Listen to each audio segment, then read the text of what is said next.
ఉన్నటువంటి బిడ్డ యొక్క సినిమాను అద్భుతంగా మన ముందుకు తీసుకొచ్చింది.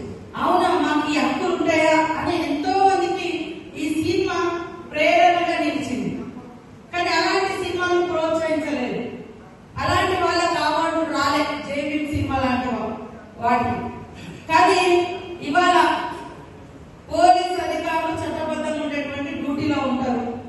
వాళ్ళని బట్టలు ఇప్పేసి ఒక స్మగ్లర్ పాత్రలో ఒక స్మగ్లర్ పాత్రలో ఉండేటువంటి ఒక స్మగ్లింగ్ చేసేటువంటి హీరోలు పోలీస్ అధికారులను పోలీస్ స్టేషన్లలో బయట బట్టలు ఇప్పేసి నిలబెట్టి యథేచ్ఛగా స్మగ్లింగ్ చేసేటువంటి సినిమాలకు మాత్రం కేంద్రం నుంచి అవార్డులు వస్తున్నాయి.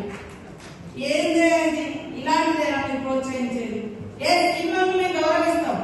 సినిమాలో ఒక ఎంటర్టైన్మెంట్ పబ్లిక్ ఉంటుంది. కానీ పబ్లిక్ ఎలాంటి మెసేజ్ ఇస్తారు? స్మగ్లర్లు హీరోలు అవుతారంట. ఒక అవేర్నెస్ ఇచ్చేటువంటి లాయర్లు జీరో అయితే ఎట్లా? ఒకవేళ అక్కడ స్మగ్లింగ్ జరుగుతున్నప్పుడు దాన్ని కట్టడి చేసేటువంటి పోలీస్ అధికారి జీరో ఎట్లా అవుతాడు? ఇది సమాజం ఆలోచించాలి. కాబట్టి సినిమా యాక్టర్లు అయినా, సినిమా ప్రొడ్యూసర్స్ అయినా, డైరెక్టర్లు